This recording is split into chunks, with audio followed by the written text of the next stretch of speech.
اللہ تعالیٰ نے انسان کو یاد کرایا ہے کہ تو نے عبادت اپنے رب کی کرنی ہے، اور فرمایا رب تمہارا وہ ہے جس نے تمہارے لیے زمین کو فرش بنایا ہے، آسمان کو چھت بنایا ہے، اور آسمان سے پانی برسا کے تو زمین سے پھل اگائے ہیں، رزق لکم، وہ بھی تیرے کھانے کے لیے اگائے ہیں۔ وہ جو آسمان سے بارش برسا کے زمین سے سبز اور پھل اگائے ہیں تو وہ بھی تیرے لیے۔ جب سارا کچھ تیرے لیے بنایا تو بھی تو عبادت کرنا اپنے رب کی، پھر کسی کو اس کا شریک نہ ٹھہرا۔ ایک چیلنج بھی کیا قرآن مجید نے اس رکوع کے اندر، کہا کرتے تھے مکے کے لوگ کہ آپ قرآن مجید کی آیتیں نبی کریم علیہ السلام سے کہا کرتے تھے کہ معاذ اللہ آپ خود بناتے ہیں، بنا کے لاتے ہیں۔ تو اللہ کریم نے فرمایا وَإِن كُنتُمْ فِي رَيْبٍ مِّمَّا نَزَّلْنَا عَلَىٰ عَبْدِنَا فَأْتُوا بِسُورَةٍ مِّن مِّثْلِهِ، اگر تمہیں شک ہو نا اس میں جو ہم نے بندہ خاص پہ نازل کیا ہے تو تم بھی اس جیسی ایک صورت بنا کے لاؤ۔ پڑھے لکھے تو تم بھی ہو نا، مکے میں تم بھی رہتے ہو، تو ایک صورت بنا کے لاؤ۔ قرآن مجید ہم سے چھینا گیا ہے سازش کے تحت، اس لیے کہ جس قوم کو قرآن آ جاتا ہے نا پھر کوئی کافر اس کا مقابلہ نہیں کر سکتا۔ دیکھیں نا اگر کافروں کے پاس جواب ہوتا قرآن پاک کا تو بدر اور احد میں نا کوئی آیت بنا کے لاتے، قرآن کے مقابلے کی تلواریں لے کے نہ آتے، ان کے پاس جواب ہی نہیں تھا۔ اور قیامت تک کسی کافر کے پاس قرآن مجید کا کوئی جواب، قرآن کا کوئی جواب، قسم اللہ کی جواب کوئی نہیں، قرآن کا اس کا کوئی جواب نہیں۔ کیا بات ہے قرآن پاک کی۔ وہ ایک دفعہ مسلمہ کذاب بے ایمان کہنے لگا میں نے بنا لیا ہے قرآن پاک کا جواب، معاذ اللہ۔ جواب کیا بنایا؟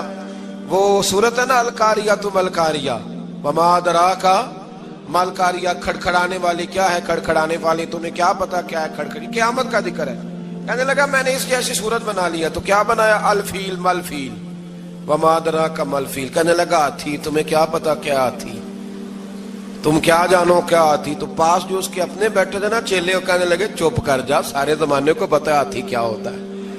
وہ پاگل ہے، اس کے دو کان ہوتے ہیں، ایک سونڈ ہوتی ہے، چار اس کے پیر ہوتے ہیں۔ بیوقوف آدمی قرآن کا مقابلہ کرنا ہے تو کچھ چج کے ساتھ کر، پاگلوں کی طرح مقابلہ کرے گا، جوتے کھائے گا بھی ہمیں بھی پڑھوائے گا۔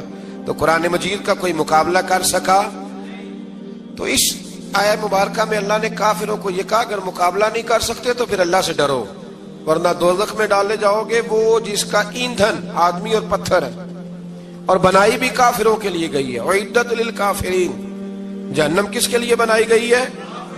کافروں اور منافقوں کے لیے۔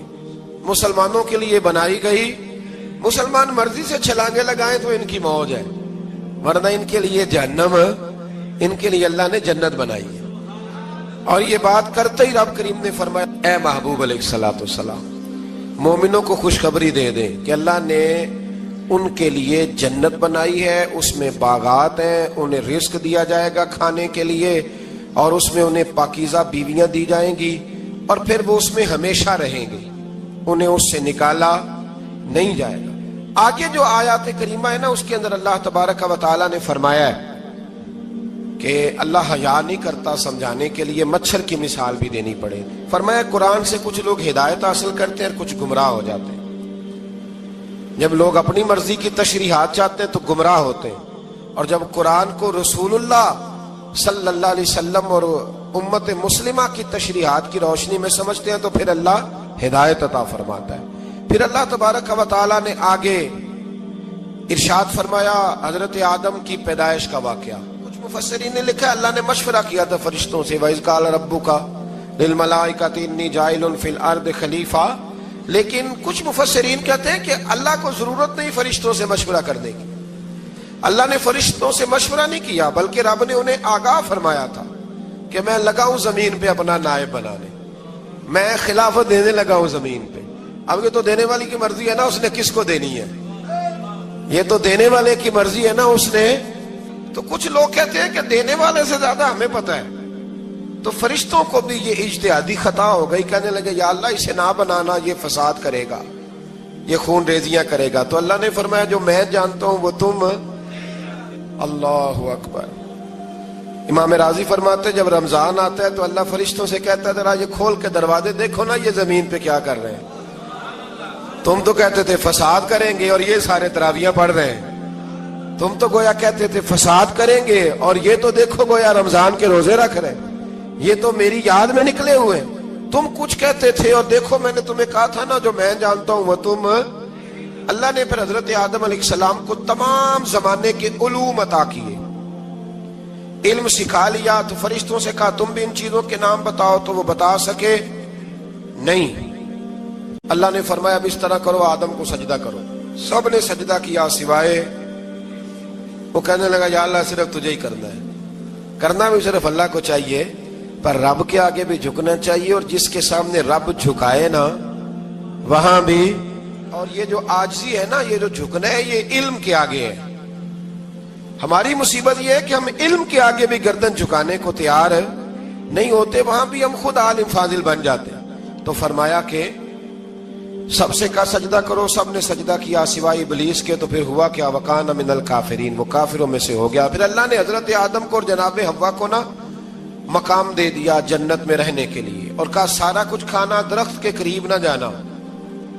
ابھی آپ کسی سے کہہ دیں تھوڑا سا کہ پیچھے نہ دیکھنا, یعنی اگر میری سمجھ لیں ادب کی وجہ سے کوئی 1.5-2 منٹ یا 6 منٹ نہیں بھی نہ دیکھے گا تو سوچے گا ضرور کہ پتہ نہیں اب پیچھے کیا ہے, مصیبت کیا ہے. یعنی آپ کہہ کے دیکھ لیں کسی کو پیچھے نہ دیکھنا. فطرت ہے نا انسان کی, وہ جستجو کرتا ہے. کہا اس درخت کے پاس نہ جانا. تو حضرت حوا سلام اللہ علیہ کہتے ہیں دل میں خیال رہتا تھا کہ آخر ہے کیا درخت کے پاس.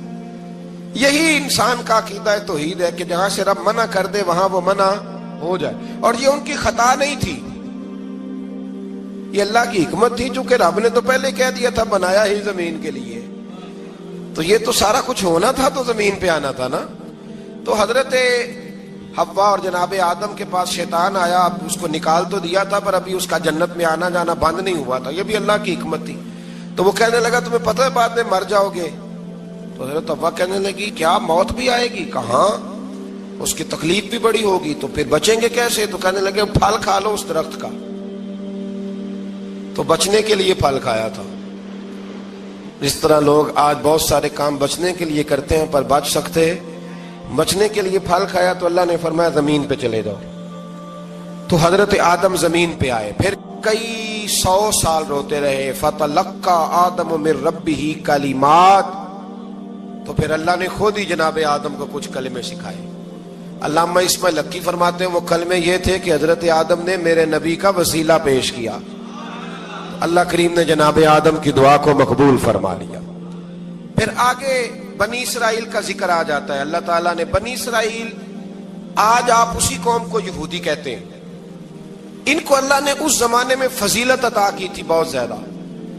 تو عرب کے اندر جب نبی پاک علیہ السلام نے اعلان نبوت کیا تو کچھ لوگوں نے یہ کہہ دیا کہ اگر یہ یہودی کلمہ پڑھ لیں گے تو ہم بھی پڑھ لیں گے. تو پھر اللہ نے انہیں یاد کرایا کہ تم اصل میں کیا ہو, تمہیں کلمہ پڑھنا چاہیے. تو اہل یہود کا تذکرہ کرتے کرتے رب کریم نے ایک بات یہ بھی ارشاد فرمائی کہ تم لوگوں کو تو کہتے رہے ہو کہ وہ نبی آنے والے ہیں, وہ نبی آنے والے ہیں, اور جب آ گئے ہیں تو ماننے کو تیار نہیں ہو. تو فرمایا تأمرون الناس بالبر وَتَنْسَوْنَ أَنفُسَكُمْ وَأَنْتُمْ تَتْلُونَ الْكِتَابَ. لوگوں کو بھلائی کا حکم دیتے ہو اور اپنے آپ کو بھول جاتے ہو. افلا تعقلون, تمہیں عقل نہیں؟ پھر اللہ نے انہیں یہ بھی یاد کرایا کہ یاد کرو وہ زمانہ کہ جب فرعون نے خواب دیکھ لیا تھا کہ کوئی بچہ اس کی سلطنت کو تباہ کرے گا, تو پھر اس نے تمہارے بچوں کو ذبح کرانا شروع کیا اور تمہاری بیٹیوں کو چھوڑتا تھا. فرمایا یہ بھی تو تم نے دیکھا, میں نے تمہیں پھر تم سے کہا جہاد کرو قوم عمالقہ کے خلاف. تو مقام طیہ میں جا کے یہ لوگ کہنے لگے ہم سے جہاد نہیں ہوتا. اللہ نے انہیں ایک میدان میں قید کر دیا. بڑی دلچسپ بات, قید تو لوگ ہوتے ہیں نا 4 دیواری میں, تو اللہ نے بنی اسرائیل والوں کو جب انہوں نے کہا ہم جہاد نہیں کریں گے تو اللہ نے میدان میں قید کر دیا. میدان میں, یہ یاد رکھیں, جب انسان اللہ کی نافرمانی کرتا ہے تو اسے ایسی قید ملتی ہے جس کا اس نے تصور بھی نہیں کیا ہوتا. ایک میدان ہے مقام طیہ, قید ہو گئے. سارا دن سفر کرتے تھے, سارا دن. تو رات کو تھک کے سوتے تھے, صبح اٹھتے تھے نا جب, تو وہیں ہوتے تھے جہاں کل صبح چلے تھے. تو رب جب کسی کو قیدی بناتا ہے تو اسے زنجیروں کی سلاخوں کی ضرورت، دعا فرمائے اللہ تبارک و تعالی غموں سے نجات عطا فرمائے، یہ دعا فرمائے۔ ایسی قید دیتا ہے کہ جس سے پھر چھٹکارا ہو سکتا۔ تو بنی اسرائیل کا بہت زیادہ تذکرہ اس بارے میں اللہ تبارک و تعالی نے پھر بیان کیا، اور پھر کہا کہ انہیں جو حکم دیا جاتا تھا یہ اس کی سرتابی کرتے تھے، پھر اللہ نے ان پر ذلت نازل کر دی اور یہ ہمیشہ اس کا شکار رہیں۔ قوم سبت کا ذکر فرمایا اللہ نے، ہفتے والے دن کچھ لوگ نافرمانی کرتے تھے۔ ہمارے بھی ہیلے بہانے ہیں نا آج کل کاروبار میں، تو اسی سپارے کی آیت نمبر 65 کے اندر اللہ تعالیٰ نے حضرت داؤد کی قوم کا ذکر کیا کہ اللہ نے انہیں حکم دیا تھا کہ ہفتے والے دن مچھلیاں نہیں پکڑنی، تو وہ کہتے تھے چلو ہاتھ لگا کے نہیں پکڑنی، ہاتھ لگا کے۔ وہ ہمارے لوگ ہیلے بہانے تلاش کر لیتے ہیں نا، وہ بڑے جناب انشورنس والا آ گیا، اب وہ بینک والا آ گیا، وہ فلانے صاحب آ گئے، وہ تروڑ مروڑ کے کہانیاں باتیں، اور پھر ہمیں بھی رستے مل جاتے ہیں بچنے کے۔ مفتی صاحب نے کہہ دیا تھا، ایک مولانا سے میں نے ان کو کہا ہفتے والے دن مچھلیاں نہیں پکڑنے کا، نہیں پکڑتے، چھوٹے چھوٹے حوض بنا لیے تو مچھلیاں زیادہ آتی تھی اس دن۔ یہ بھی اللہ کی قدرت تھی، نماز کے وقت گاہک زیادہ آتے ہیں، یہ اس کی قدرت ہوتی ہے۔ تو وہ مچھلیاں حوض میں جمع ہو جاتی ہیں، یوں سمجھ لیں کہ جال انہوں نے لگا لیے ہوئے تھے، تو جال میں وہ پھنستی رہتی تھی، حوضوں میں آتی رہتی تھی۔ ہفتے کو نہیں پکڑتے تھے، اتوار کو پکڑ لیتے تھے، تو پھر اللہ نے انہیں سزا دی۔ فرمایا تماشے کرتے ہو اللہ کے حکم کے ساتھ، کیا سزا دی؟ فَقُلْنَا لَهُمْ كُونُوا قِرَادَةً خَاسِئِينَ، فرمایا بندر بن جاؤ دھتکارے ہوئے۔ جو رزق حرام طریقے سے کماتے تھے رب انہیں بندر بنا دیتا تھا۔ ابھی بھی میں نے دیکھے ہیں بڑے بڑے تاجر پاگلوں جیسی زندگی گزار رہے ہیں، نفسیاتی طور پہ سکون نہیں ہے، کروڑوں روپیہ پڑا ہے۔ کیوں؟ اس لیے کہ رب کے بتائے ہوئے طریقے کے مطابق تجارت نہیں کرتے۔ آگے ایک اور دلچسپ بات آ گئی، بنی اسرائیل کے اندر نا ایک شخص نے اپنے چچا کو قتل کر دیا جائیداد کے لیے۔ یہ دیکھیں کب سے لوگ جائیداد کے لیے قتل کرتے آ رہے ہیں۔ چچا کو قتل کر دیا، اور قتل کر کے حضرت موسیٰ علیہ السلام کے پاس آئے کہ میرے چچا کو کسی نے قتل کر دیا ہے، تو بتائیں کیا کرنا ہے؟ تو آپ نے فرمایا کہ گائے ذبح کرو، اور اس کا ایک ٹکڑا مقتول کو مارو، مرنے والے کو، وہ خود اٹھ کے بتا دے گا مجھے کس نے قتل کیا ہے۔ اب ارادہ نہیں تھا گائے ذبح کرنے کا تو بہانے کرنے لگے۔ ارادہ نہیں نہ ہوتا تو پھر کیا ہوتے ہیں؟ کہنے لگے گائے کس طرح کی ہو، بوڑھی ہو کہ بچی ہو، رنگ کیسا ہو، جوان ہو کہ چھوٹی ہو، حال میں ایک دفعہ چلنا سیکھ گئی ہو یا ابھی نہ سیکھی ہو۔ تو بتاتے گئے تو رب بھی شرطیں بیان کرتا گیا، گہرے زرد رنگ کی ہو، حال کے اندر اسے نہ چلایا گیا ہو، پانی نہ نکالا گیا ہو، نہ بچی ہو نہ جوان ہو، اس کے درمیان ہو۔ یہ ساری شرطیں کہاں پائی جاتی تھی؟ حضرت موسیٰ علیہ السلام کی قوم کا ایک شخص تھا جو اللہ کا ولی تھا، وہ جب انتقال کرنے لگا نا، اللہ اکبر، دیکھو رب ولیوں کی اولادوں پر بھی کتنا فضل فرماتا ہے۔ وہ جب انتقال کرنے لگا تو ایک اس کے پاس چھوٹی سی بچیا تھی، گائے کی بچی، اس نے جنگل میں چھوڑ دی۔ کہنے لگا یا اللہ میں تیرے نام پہ چھوڑتا ہوں، میرا بچہ جوان ہو جائے تو اسے دے دینا، اور تو سرمایہ ہی کوئی نہیں۔ بچہ بڑا ہوا تو بچہ بھی بڑا نیک تھا، اپنی ماں کا بڑا فرما بردار تھا۔ اس کی ماں نے کہا بیٹا تیرے باپ نے ایک گائے چھوڑی تھی، تو بچہ جنگل میں گیا اور جا کے کہنے لگا اے اللہ میری گائے مجھ سے ملا دے۔ تو رب کریم نے وہ گائے واپس کر دی، وہ گائے گھر لے آیا۔ اب وہ کہنے لگا اماں بیچ دوں، تو اماں کہنے لگی بیٹا میرے پوچھے بغیر نہ بیچنا۔ کئی دفعہ گاہک لگے پر اس نے کہا جب تک میری اماں نہ کہے گی میں بیچوں گا۔ ادھر بنی اسرائیل والے شرطیں جتنی گائے کے بارے میں پوچھ چکے تھے وہ ساری اسی گائے میں پائی جاتی تھی۔ تو یہ ڈھونڈتے ڈھونڈتے وہاں پہنچ گئے، تو کہنے لگے گائے چاہیے۔ تو اس نے کہا بھی تمہاری مرضی سے نہیں، قیمت میری مرضی کی۔ ایک مفسر نے تو یہاں تک لکھا ہے کہ اس نے کہا گائے ذبح کر کے نا، تو جتنا گائے کے اندر گوشت ہوگا نا اتنا ہی کھال کے اندر تم مجھے مال بھر کے دو گے، اتنے سکے بھر کے دو گے، اتنی اشرفیاں بھر کے دو گے تو پھر تمہیں گائے دوں گا۔ تو پھر یہ گائے انہیں ملی اور یہ گائے لے کر کے آئے۔ زیادہ سوالات نہ کرتے تو زیادہ الجھتے نہ۔ ہم بھی دین کے معاملے میں بڑے سوال جواب کرتے ہیں، اتنا سوال کریں جتنی اس کی ضرورت ہے۔ ان لوگوں نے سوالات زیادہ کی ہو تو پھر الجھ زیادہ گئے. تو میرے بھائی اس کا ذکر بھی اللہ تبارک و تعالیٰ نے پہلے پارے کے اندر بیان فرمایا. پھر اللہ کریم نے فرمایا کہ کچھ ایسے لوگ بھی ہیں یہودیوں میں سے جن کا دعویٰ ہو گیا ہے کہ ہم اللہ کے بڑے پیارے ہیں. فرمایا یہ صرف ان کے منہ کی باتیں ہیں, یہ تو قیامت میں پتہ چلے گا نا کہ اللہ کا پیار کس کے ساتھ زیادہ ہے. اور پھر یہ بھی یہودیوں نے دعویٰ کیا ہے, اسی پارے میں اللہ فرماتے ہیں کہ ان کا دعویٰ ہے کہ ہم اللہ کے بڑے پیارے ہیں, جنت میں ہم ہی جائیں گے. تو اللہ فرماتے ہیں پھر مرنے کی دعا تو کرو, جنت میں تو مر کے جانا ہے نا. لیکن رب فرماتے ہیں یہ کبھی مرنے کی دعا نہیں کریں گے, اس لیے کہ انہیں پتہ ہے کہ ہم نے آخرت کے لیے کیا بھیجا. لے جی پہلا حکم آ گیا یا ایھا الذین آمنوا کہہ کے, پہلی آیت قرآن پاک کی پہلے سپارے میں پہلی آیت جس میں اللہ نے کہا یا ایھا الذین آمنوا. تو پہلا حکم آمنوا کہہ کے آیت نمبر 104 میں جو اللہ نے حکم دیا ہے نا وہ نبی پاک کی تعظیم کا حکم ہے. پہلا حکم ہی اللہ نے حضور کی عزت اور ناموس کا ارشاد فرمایا. پہلا اس ترتیب کے لحاظ سے وہ ہوا یہ کہ جب نبی پاک کو بات ارشاد کرتے تو صحابہ کرام اٹھ کے عرض کرتے رائینا یا رسول اللہ, حضور سمجھ نہیں آئی ذرا رعایت کر دے. تو یہودیوں کی عبرانی زبان کے اندر نہ ذرا کھینچ کے پڑھتے تھے رائینا, تو اس کا معنی بنتا تھا معاذ اللہ اے ہمارے چرواہے.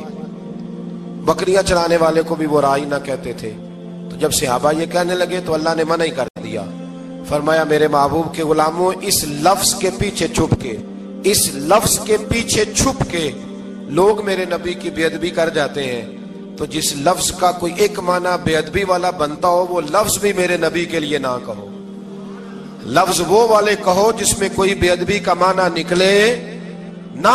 یہاں لوگوں نے بڑے بڑے لفظ نہیں بول دیے پھر کہتے میرا مطلب یہ تھا, میرا مطلب وہ تھا. تو تو نے وہ لفظ بولا کیوں جس کا کوئی غلط مطلب بھی نکل سکتا تھا. اللہ نے فرمایا یا ایھا الذین آمنوا لا تقولوا رائینا, اے ایمان والو رائینا کہو ہی نہ. تو یا اللہ کیا کہیں؟ فرمایا وقولوا انظرنا, تم کہو یا رسول اللہ ایک نظر فرمائیے. انداز دیکھیے, انظرنا ایک نظر. تو ہمارے بزرگ تو پہلے ہی بڑے پیار والوں نے کہہ دیا یا رسول اللہ انظر حالنا. کہتے کہاں سے لاتے ہو جملے؟ میں نے کہا اللہ کی کتاب سے. یا رسول اللہ انظر حالنا یا حبیب اللہ اسمع قالا. تو تم کہو انظرنا, محبوب نظر کرم کرے, واسمعوا, اور کیا ضرورت ہے دوبارہ پوچھنے کی؟ اللہ کہتا ہے پہلے ہی دھیان سے سنا کرو, پہلے ہی واسمعوا, پہلے ہی احتیاط سے سنو. وللکافرین عذاب علیم, اور کافروں کے لیے دردناک عذاب ہے. لے جی اسی پارے میں اللہ تبارک و تعالیٰ نے پھر اہل یہود کا ذکر کیا. تو یہود کہنے لگے کہ ہم حضرت ابراہیم کے ماننے والے ہیں. تو اللہ کریم نے وہ بھی ذکر کیا کہ میں نے تو ابراہیم کو آزمایا ہے. وَإِذِ ابْتَلَىٰ إِبْرَاهِيمَ رَبُّهُ بِكَلِمَاتٍ فَأَتَمَّهُنَّ, ہم نے ابراہیم کو کچھ چیزوں سے آزمایا ہے, وہ ہماری آزمائش پہ پورے اترے. قَالَ إِنِّي جَاعِلُكَ لِلنَّاسِ إِمَامًا, تو پھر ہم نے انہیں کہا کہ ہم آپ کو پوری دنیا کا امام بنائیں گے. وہ آزمائش کیا تھی؟ آگ میں جانا بھی آزمائش, بیٹے کا نہ ہونا بھی آزمائش, بیٹا ہوا تو پھر اسے وادی غیر ذی زرع ان میں چھوڑ کے آنا بھی آزمائش, بڑا ہوا تو پھر ذبح کرنا بھی آزمائش. فرمایا جہاں جہاں آزمایا ہے نا ابراہیم ہماری آزمائش میں پورے اترے. فرمایا تو مفت میں حضرت ابراہیم کی اولاد بنتے ہو اور ان کا نام لیتے ہو اور ان کے ساتھ اپنا تعلق بناتے ہو, دیکھو تو صحیح وہ کتنی آزمائشوں سے گزرے. تو اس کا بھی اللہ نے اسی میں ذکر فرمایا. اور پھر وہ بات کرتے تھے حضرت یعقوب کی اور حضرت اسحاق کی. تو فرمایا وہ تو ہمارے اتنے خاص بندے تھے کہ وصال کا وقت بھی انہوں نے اپنی اولادوں کو نصیحت فرمائی تھی کہ اللہ کی توحید پہ قائم رہنا. اس کا ذکر بھی اللہ نے اسی پارے میں بیان فرمایا. اور جو حضرت ابراہیم اور جناب اسماعیل نے کعبہ تعمیر کیا تو اس کا ذکر بھی اللہ تعالیٰ نے اسی پارے میں فرمایا. فرمایا جب وہ کعبہ بنا رہے تھے تو کہہ رہے تھے ربنا تقبل منا, کہہ رہے تھے اے اللہ بنا ہم نے دیا ہے پر مہربانی فرما ہم سے قبول فرما لے. تو جو آیہ کریمہ آخر میں عرض کرنا چاہتا ہوں اس پر بھی تھوڑی توجہ فرمائیں گے تو بات بڑی نکھر کے باہر آئے گی. یہ 16ویں رکوع کے اندر اللہ نے پھر یہود کا اور عیسائیت کا ذکر فرمایا. تو اللہ کریم نے ایک بات ارشاد فرمائی. یہودیوں کے ہاں جب کوئی بچہ پیدا ہوتا تھا پیلے رنگ کے ساتھ اس کو رنگتے تھے, یا کوئی خاص رنگ تھا ان کا, بچہ پیدا ہوتا تو اس پر وہ رنگ چڑھاتے ہیں کہ یہ جی ہمارے مذہب کا رنگ ہے. ہمارے ہاں بھی رسمیں ہیں نا اپنی اپنی، معاذ اللہ اپنی اپنی نہیں ہونی چاہیے، اللہ رسول کا حکم ہونا چاہیے. تو یہودیوں کے ہاں بچہ پیدا ہوتا تو ایک خاص رنگ چڑھاتے، عیسائیوں کے ہاں پیدا ہوتا تو وہ بھی ایک خاص رنگ چڑھاتے. تو مسلمانوں کے ہاں بچے پیدا ہوئے تو انہوں نے بھی توجہ کی کہ یہ کیا ہو رہا ہے، تو رب کریم نے فرمایا صبغۃ اللہ، رنگ اللہ کا ہی ہے. ومن احسن من اللہ صبغہ، اور فرمایا اللہ کے رنگ سے زیادہ خوبصورت کس کا رنگ ہو سکتا ہے. اللہ کا رنگ کیا ہے؟ لا الہ الا اللہ محمد الرسول اللہ صلی اللہ علیہ. فرمایا نیلے پیلے کالے رنگ نہ چڑھاؤ، اپنے ذہن پر توحید و رسالت کا رنگ چڑھاؤ. یہ سب سے بہترین رنگ ہے. اگر تمہارے ذہنوں پر رب رسول کی توحید کا رنگ چڑھ گیا تو یہ وہ والا رنگ ہے، پھر تمہیں کسی اور رنگ کی طرف جانے کی ضرورت نہیں پڑے گی. تو فرمایا رنگ وہ پیدا کرو جو توحید کا ہے، رسالت کا ہے، اس رنگ کی توجہ کرو. قرآن مجید کے اس پارے میں اللہ کریم نے مختلف باتیں بیان کر کے آخری رکوع میں یہ جو رنگ کا ذکر فرمایا نا، تو یہ لگتا ہے پورے پارے کا خلاصہ ہے کہ رب کریم نے فرمایا اصل بات یہ ہے کہ تمہاری سوچوں پہ رب رسول کی توحید و رسالت کا رنگ ہونا چاہیے. ہر وقت بچہ پیدا ہو، کوئی دنیا سے جائے تو رنگ کس کا ہونا چاہیے؟ اللہ رسول کے دین کا. اللہ تعالی ہمیں سمجھنے کی توفیق عطا فرمائے. آخر دعوانا ان الحمدللہ.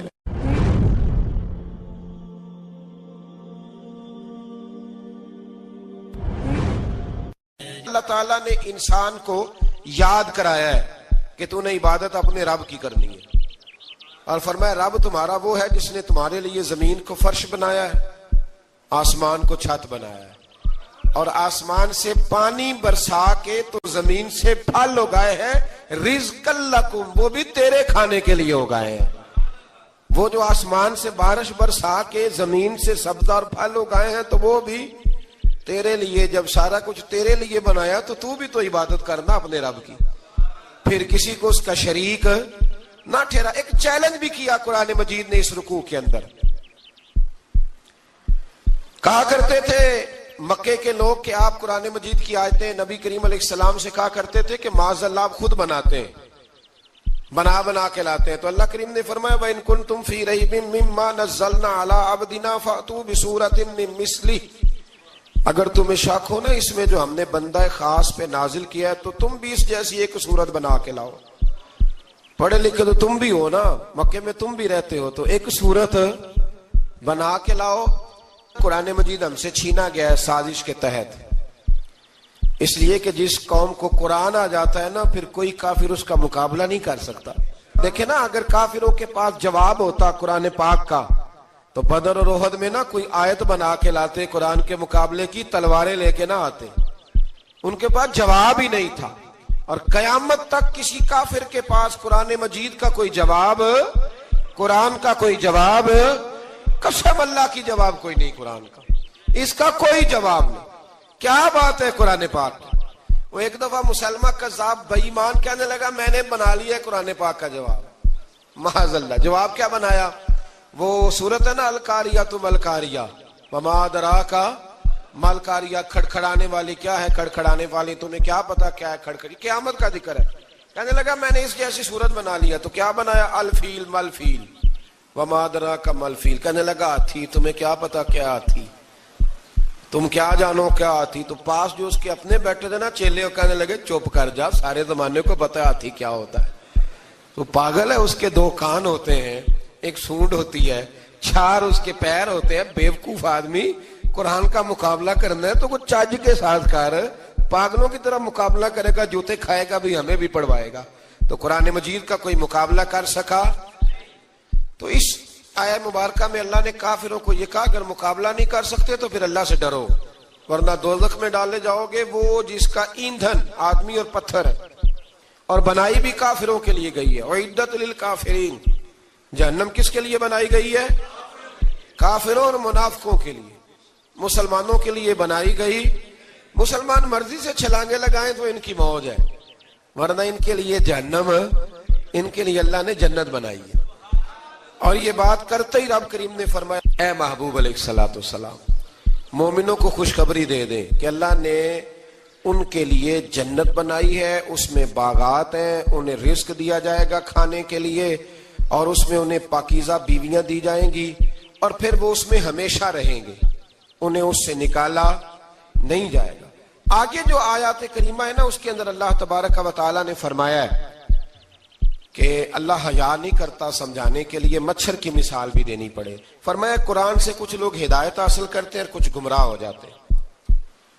جب لوگ اپنی مرضی کی تشریحات چاہتے ہیں تو گمراہ ہوتے ہیں، اور جب قرآن کو رسول اللہ صلی اللہ علیہ وسلم اور امت مسلمہ کی تشریحات کی روشنی میں سمجھتے ہیں تو پھر اللہ ہدایت عطا فرماتا ہے۔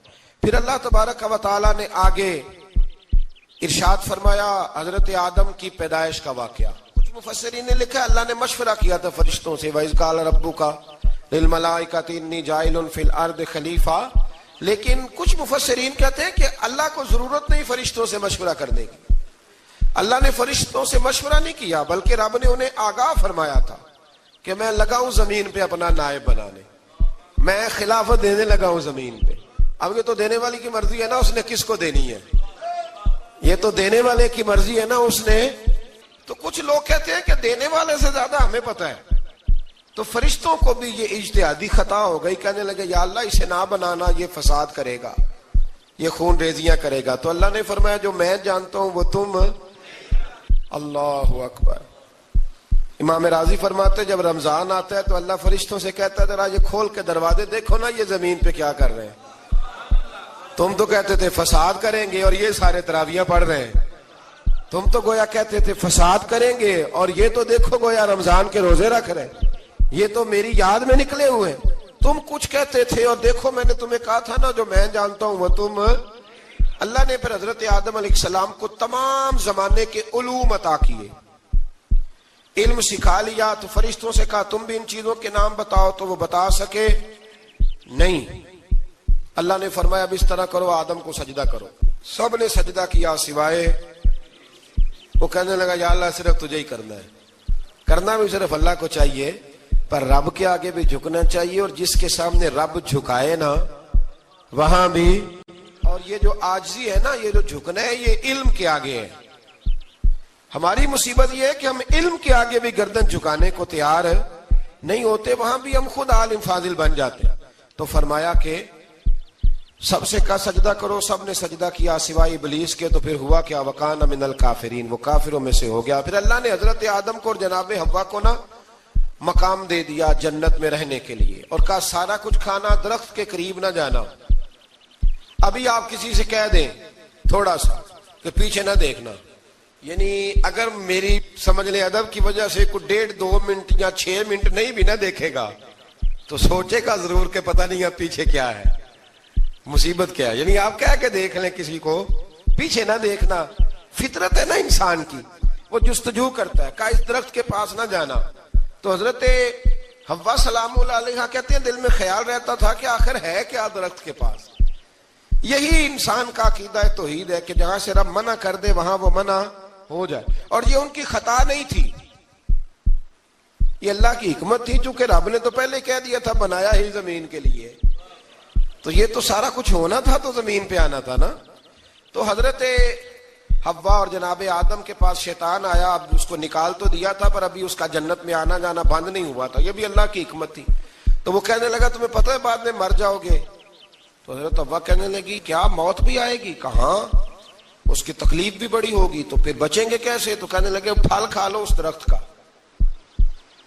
تو بچنے کے لیے پھل کھایا تھا۔ جس طرح لوگ آج بہت سارے کام بچنے کے لیے کرتے ہیں پر بچ سکتے، بچنے کے لیے پھل کھایا، تو اللہ نے فرمایا زمین پہ چلے جاؤ۔ تو حضرت آدم زمین پہ آئے، پھر کئی 100 سال روتے رہے، فَتَلَقَّى آدَمُ مِن رَبِّهِ کَلِمَاتٍ، تو پھر اللہ نے خود ہی جناب آدم کو کچھ کلمے سکھائے۔ علامہ اسماعیل لکی فرماتے ہیں وہ کلمے یہ تھے کہ حضرت آدم نے میرے نبی کا وسیلہ پیش کیا، اللہ کریم نے جناب آدم کی دعا کو مقبول فرما لیا۔ پھر آگے بنی اسرائیل کا ذکر آ جاتا ہے، اللہ تعالیٰ نے بنی اسرائیل، آج آپ اسی قوم کو یہودی کہتے ہیں، ان کو اللہ نے اس زمانے میں فضیلت عطا کی تھی بہت زیادہ، تو عرب کے اندر جب نبی پاک علیہ السلام نے اعلان نبوت کیا تو کچھ لوگوں نے یہ کہہ دیا کہ اگر یہ یہودی کلمہ پڑھ لیں گے تو ہم بھی پڑھ لیں گے. تو پھر اللہ نے انہیں یاد کرایا کہ تم اصل میں کیا ہو, تمہیں کلمہ پڑھنا چاہیے. تو اہل یہود کا تذکرہ کرتے کرتے رب کریم نے ایک بات یہ بھی ارشاد فرمائی کہ تم لوگوں کو تو کہتے رہے ہو کہ وہ نبی آنے والے ہیں, وہ نبی آنے والے ہیں, اور جب آ گئے ہیں تو ماننے کو تیار نہیں ہو. تو فرمایا تأمرون الناس بالبر وتنسون انفسکم وانتم تتلون الکتاب, لوگوں کو بھلائی کا حکم دیتے ہو اور اپنے آپ کو بھول جاتے ہو. افلا تعقلون, تمہیں عقل نہیں؟ پھر اللہ نے انہیں یہ بھی یاد کرایا کہ یاد کرو وہ زمانہ کہ جب فرعون نے خواب دیکھ لیا تھا کہ کوئی بچہ اس کی سلطنت کو تباہ کرے گا, تو پھر اس نے تمہارے بچوں کو ذبح کرانا شروع کیا اور تمہاری بیٹیوں کو چھوڑتا تھا. فرمایا یہ بھی تو تم نے دیکھا, میں نے تمہیں پھر تم سے کہا جہاد کرو قوم عمالقہ کے خلاف, تو مقام طیہ میں جا کے یہ لوگ کہنے لگے ہم سے جہاد نہیں ہوتا. اللہ نے انہیں ایک میدان میں قید کر دیا. بڑی دلچسپ بات, قید تو لوگ ہوتے ہیں نا چار دیواری میں, تو اللہ نے بنی اسرائیل والوں کو جب انہوں نے کہا ہم جہاد نہیں کریں گے تو اللہ نے میدان میں قید کر دیا. میدان میں, یہ یاد رکھیں, جب انسان اللہ کی نافرمانی کرتا ہے تو اسے ایسی قید ملتی ہے جس کا اس نے تصور بھی نہیں کیا ہوتا. ایک میدان ہے مقام طیہ, قید ہو گئے, سارا دن سفر کرتے تھے, سارا دن, تو رات کو تھک کے سوتے تھے, صبح اٹھتے تھے نا جب, تو وہیں ہوتے تھے جہاں کل صبح چلے تھے. تو رب جب کسی کو قیدی بناتا ہے تو اسے زنجیروں کی سلاخوں کی ضرورت ہے. دعا فرمائے اللہ تبارک و تعالی غموں سے نجات عطا فرمائے. یہ دعا فرمائے, ایسی قید دیتا ہے کہ جس سے پھر چھٹکارا ہو سکتا. تو بنی اسرائیل کا بہت زیادہ تذکرہ اس پارے میں اللہ تبارک و تعالی نے پھر بیان کیا, اور پھر کہا کہ انہیں جو حکم دیا جاتا تھا یہ اس کی سرتابی کرتے تھے. پھر اللہ نے ان پر ذلت نازل کر دی اور یہ ہمیشہ اس کا شکار رہے. قوم سبت کا ذکر فرمایا اللہ نے, ہفتے والے دن کچھ لوگ نافرمانی کرتے تھے. ہمارے بھی ہیلے بہانے ہیں نا آج کل کاروبار میں. تو اسی سپارے کی آیت نمبر 65 کے اندر اللہ تعالیٰ نے حضرت داؤد کی قوم کا ذکر کیا کہ اللہ نے انہیں حکم دیا تھا کہ ہفتے والے دن مچھلیاں نہیں پکڑنی. تو وہ کہتے تھے چلو ہاتھ لگا کے نہیں پکڑنی, ہاتھ لگا کے. وہ ہمارے لوگ ہیلے بہانے تلاش کر لیتے ہیں نا, وہ بڑے جناب انشورنس والا آ گیا, اب وہ بینک والا آ گیا, وہ فلانے صاحب آ گئے, وہ تروڑ مروڑ کے کہانیاں باتیں, اور پھر ہمیں بھی رستے مل جاتے ہیں بچنے کے. مفتی صاحب نے کہہ دیا تھا, ایک مولانا سے میں نے ان کو کہا ہفتے والے دن مچھلیاں نہیں پکڑنی, کا نہیں پکڑتے, چھوٹے چھوٹے حوض بنا لیے. تو مچھلیاں زیادہ آتی تھی اس دن, یہ بھی اللہ کی قدرت تھی. نماز کے وقت گاہک زیادہ آتے ہیں, یہ اس کی قدرت ہوتی ہے. تو وہ مچھلیاں حوض میں جمع ہو جاتی ہیں. یوں سمجھ لیں کہ جال انہوں نے لگا لیے ہوئے تھے, تو جال میں وہ پھنستی رہتی تھی, حوضوں میں آتی رہتی تھی. ہفتے کو نہیں پکڑتے تھے, اتوار کو پکڑ لیتے تھے. تو پھر اللہ نے انہیں سزا دی. فرمایا تماشے کرتے ہو اللہ کے حکم کے ساتھ. کیا سزا دی؟ فَقُلْنَا لَهُمْ كُونُوا قِرَادَةً خَاسِئِينَ, فرمایا بندر بن جاؤ دھتکارے ہوئے. جو رزق حرام طریقے سے کماتے تھے رب انہیں بندر بنا دیتا تھا. ابھی بھی میں نے دیکھے ہیں بڑے بڑے تاجر پاگلوں جیسی زندگی گزار رہے ہیں. نفسیاتی طور پہ سکون نہیں ہے, کروڑوں روپیہ پڑا ہے. کیوں؟ اس لیے کہ رب کے بتائے ہوئے طریقے کے مطابق تجارت نہیں کرتے. آگے ایک اور دلچسپ بات آ گئی. بنی اسرائیل کے اندر نا ایک شخص نے اپنے چچا کو قتل کر دیا جائیداد کے لیے. یہ دیکھیں کب سے لوگ جائیداد کے لیے قتل کرتے آ رہے ہیں. چچا کو قتل کر دیا, اور قتل کر کے حضرت موسیٰ علیہ السلام کے پاس آئے کہ میرے چچا کو کسی نے قتل کر دیا ہے, تو بتائیں کیا کرنا ہے. تو آپ نے فرمایا کہ گائے ذبح کرو اور اس کا ایک ٹکڑا مقتول کو مارو, مرنے والے کو, وہ خود اٹھ کے بتا دے گا مجھے کس نے قتل کیا ہے. اب ارادہ نہیں تھا گائے ذبح کرنے کا, تو بہانے کرنے لگے. ارادہ نہیں نہ ہوتا تو پھر کیا ہوتے ہیں, کہنے لگے گائے کس طرح کی ہو, بوڑھی ہو کہ بچی ہو, رنگ کیسا ہو, جوان ہو کہ چھوٹی ہو, حال میں ایک دفعہ چلنا سیکھ گئی ہو یا ابھی نہ سیکھی ہو. تو بتاتے گئے تو رب بھی شرطیں بیان کرتا گیا. گہرے زرد رنگ کی ہو, حال کے اندر اسے نہ چلایا گیا ہو, پانی نہ نکالا گیا ہو, نہ بچی ہو نہ جوان ہو, اس کے درمیان ہو. یہ ساری شرطیں کہاں پائی جاتی تھیں؟ حضرت موسیٰ علیہ السلام کی قوم کا ایک شخص تھا جو اللہ کا ولی تھا. وہ جب انتقال کرنے لگا نا, اللہ اکبر, دیکھو رب ولیوں کی اولادوں پر بھی کتنا فضل فرماتا ہے. وہ جب انتقال کرنے لگا تو ایک اس کے پاس چھوٹی سی بچیا تھی، گائے کی بچی، اس نے جنگل میں چھوڑ دی. کہنے لگا یا اللہ میں تیرے نام پہ چھوڑتا ہوں، میرا بچہ جوان ہو جائے تو اسے دے دینا، اور تو سرمایہ ہی کوئی نہیں. بچہ بڑا ہوا تو بچہ بھی بڑا نیک تھا، اپنی ماں کا بڑا فرما بردار تھا. اس کی ماں نے کہا بیٹا تیرے باپ نے ایک گائے چھوڑی تھی. تو بچہ جنگل میں گیا اور جا کے کہنے لگا اے اللہ میری گائے مجھ سے ملا دے. تو رب کریم نے وہ گائے واپس کر دی. وہ گائے گھر لے آیا. اب وہ کہنے لگا اماں بیچ دوں، تو اماں کہنے لگی بیٹا میرے پوچھے بغیر نہ بیچنا. کئی دفعہ گاہک لگے پر اس نے کہا جب تک میری اماں نہ کہے گی میں بیچوں گا. ادھر بنی اسرائیل والے شرطیں جتنی گائے کے بارے میں پوچھ چکے تھے وہ ساری اسی گائے میں پائی جاتی تھی. تو یہ ڈھونڈتے ڈھونڈتے وہاں پہنچ گئے تو کہنے لگے گائے چاہیے. تو اس نے کہا بھی تمہاری مرضی سے نہیں، قیمت میری مرضی کی. ایک مفسر نے تو یہاں تک لکھا ہے کہ اس نے کہا گائے ذبح کر کے نا تو جتنا گائے کے اندر گوشت ہوگا نا اتنا ہی کھال کے اندر تو مجھے مال بھر کے دو گے، اتنے ہی سکے بھر کے دو گے، اتنی اشرفیاں بھر کے دو گے تو پھر تمہیں گائے دوں گا. تو پھر یہ گائے انہیں ملی اور یہ گائے لے کر کے آئے. زیادہ سوالات نہ کرتے تو زیادہ الجھتے نہ.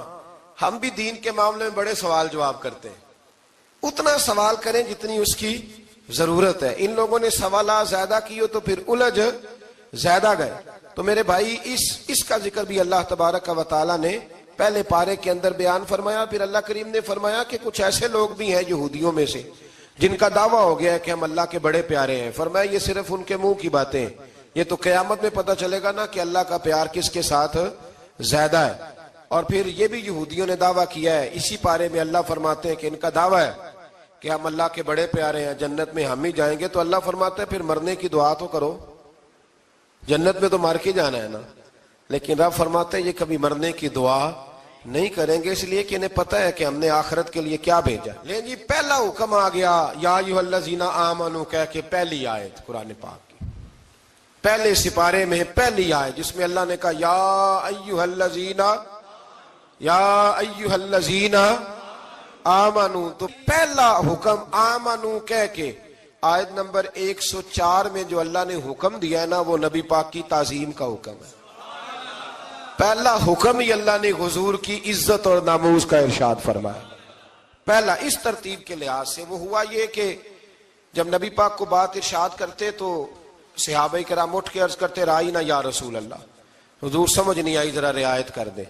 تو یہودیوں کی عبرانی زبان کے اندر نہ ذرا کھینچ کے پڑھتے تھے رائینا، تو اس کا معنی بنتا تھا معاذ اللہ اے ہمارے چرواہے. بکریاں چرانے والے کو بھی وہ رائینا کہتے تھے. تو جب صحابہ یہ کہنے لگے تو اللہ نے منع ہی کر دیا. فرمایا میرے محبوب کے غلاموں اس لفظ کے پیچھے چھپ کے لوگ میرے نبی کی بے ادبی کر جاتے ہیں. تو جس لفظ کا کوئی ایک معنی بے ادبی والا بنتا ہو وہ لفظ بھی میرے نبی کے لیے نہ کہو. لفظ وہ والے کہو جس میں کوئی بے ادبی کا معنی نکلے نہ. یہاں لوگوں نے بڑے بڑے لفظ نہیں بول دیے پھر کہتے میرا مطلب یہ تھا، میرا مطلب وہ تھا. تو تو نے وہ لفظ بولا کیوں جس کا کوئی غلط مطلب بھی نکل سکتا تھا. اللہ نے فرمایا یا ایھا الذین آمنوا لا تقولوا رائینا، اے ایمان والو رائینا کہو ہی نہ. تو یا اللہ کیا کہیں؟ فرمایا وقولوا انظرنا، تم کہو یا رسول اللہ ایک نظر فرمائیے. انداز دیکھیے انظرنا ایک نظر. تو ہمارے بزرگ تو پہلے بڑے پیار والوں نے کہہ دیا یا رسول اللہ انظر حالنا. کہتے کہاں سے لاتے ہو جملے؟ میں نے کہا اللہ کی کتاب سے.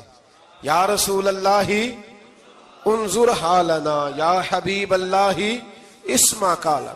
تو تم کہو انظرنا، محبوب نظر کرم کرے، واسمعوا.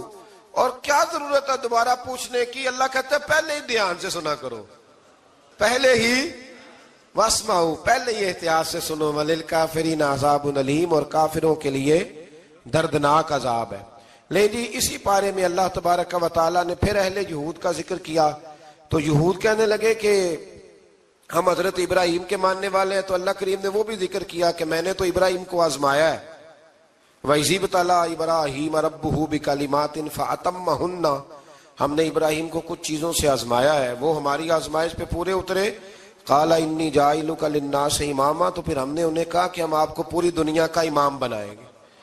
وہ آزمائش کیا تھی؟ آگ میں جانا بھی آزمائش، بیٹے کا نہ ہونا بھی آزمائش، بیٹا ہوا تو پھر اسے وادی غیر ذی زرع ان میں چھوڑ کے آنا بھی آزمائش، بڑا ہوا تو پھر ذبح کرنا بھی آزمائش۔ فرمایا جہاں جہاں آزمایا ہے نا، ابراہیم ہماری آزمائش میں پورے اترے۔ فرمایا تو مفت میں حضرت ابراہیم کی اولاد بنتے ہو اور ان کا نام لیتے اور ان کے ساتھ اپنا تعلق بناتے ہو، دیکھو تو صحیح وہ کتنی آزمائشوں سے گزرے۔ تو اس کا بھی اللہ نے اسی میں ذکر فرمایا۔ اور پھر وہ بات کرتے تھے حضرت یعقوب کی اور حضرت اسحاق کی، تو فرمایا وہ تو ہمارے اتنے خاص بندے تھے کہ وصال کا وقت بھی انہوں نے اپنی اولادوں کو نصیحت فرمائی تھی کہ اللہ کی توحید پہ قائم رہنا، اس کا ذکر بھی اللہ نے اسی پارے میں بیان فرمایا۔ اور جو حضرت ابراہیم اور جناب اسماعیل نے کعبہ تعمیر کیا تو اس کا ذکر بھی اللہ تعالیٰ نے اسی پارے میں فرمایا۔ اور فرمایا جب وہ کعبہ بنا رہے تھے تو کہہ رہے تھے ربنا تقبل منا، کہہ رہے تھے اے اللہ بنا ہم نے دیا ہے پر مہربانی فرما ہم سے قبول فرما لے۔ تو جو آیہ کریمہ آخر میں عرض کرنا چاہتا ہوں اس پر بھی تھوڑی توجہ فرمائیں گے تو بات بڑی نکھر کے باہر آئے گی۔ یہ 16ویں رکوع کے اندر اللہ نے پھر یہود کا اور عیسائیت کا ذکر فرمایا تو اللہ کریم نے ایک بات ارشاد فرمائی، یہودیوں کے ہاں جب کوئی بچہ پیدا ہوتا تھا وہ پیلے رنگ کے ساتھ اس کو رنگتے تھے، یا کوئی خاص رنگ تھا ان کا، بچہ پیدا ہوتا تو اس پر وہ رنگ چڑھاتے کہ یہ جی ہمارے مذہب کا رنگ ہے۔ ہمارے ہاں بھی رسمیں ہیں نا اپنی اپنی، معاذ اللہ اپنی اپنی نہیں ہونی چاہیے، اللہ رسول کا حکم ہونا چاہیے۔ تو یہودیوں کے ہاں بچہ پیدا ہوتا تو ایک خاص رنگ چڑھاتے، عیسائیوں کے ہاں پیدا ہوتا تو وہ بھی ایک خاص رنگ چڑھاتے۔ تو مسلمانوں کے ہاں بچے پیدا ہوئے تو انہوں نے بھی توجہ کی کہ یہ کیا ہو رہا ہے، تو رب کریم نے فرمایا صبغۃ اللہ، رنگ اللہ کا ہی ہے۔ ومن احسن من اللہ صبغہ، اور فرمایا اللہ کے رنگ سے زیادہ خوبصورت کس کا رنگ ہو سکتا ہے؟ اللہ کا رنگ کیا ہے؟ لا الہ الا اللہ محمد الرسول اللہ صلی اللہ علیہ۔ فرمایا نیلے پیلے کالے رنگ نہ چڑھاؤ، اپنے ذہن پر توحید و رسالت کا رنگ چڑھاؤ، یہ سب سے بہترین رنگ ہے۔ اگر تمہارے ذہنوں پر رب رسول کی توحید کا رنگ چڑھ گیا تو یہ وہ والا رنگ ہے، پھر تمہیں کسی اور رنگ کی طرف جانے کی ضرورت نہیں پڑے گی۔ تو فرمایا رنگ وہ پیدا کرو جو توحید کا ہے، رسالت کا ہے، اس رنگ کی توجہ کرو۔ قرآن مجید کے اس پارے میں اللہ کریم نے مختلف باتیں بیان کر کے آخری رکوع میں یہ جو رنگ کا ذکر فرمایا نا، تو یہ لگتا ہے پورے پارے کا خلاصہ ہے کہ رب کریم نے فرمایا اصل بات یہ ہے کہ تمہاری سوچوں پہ رب رسول کی توحید و رسالت کا رنگ ہونا چاہیے۔ ہر وقت بچہ پیدا ہو، کوئی دنیا سے جائے تو رنگ کس کا ہونا چاہیے؟ اللہ رسول کے دین کا۔ اللہ تعالی ہمیں سمجھنے کی توفیق عطا فرمائے۔ آخر دعوانا ان الحمدللہ۔ چھڑ گیا میرے دل دا جانی تے میں ککھاں وانگر رل گئی،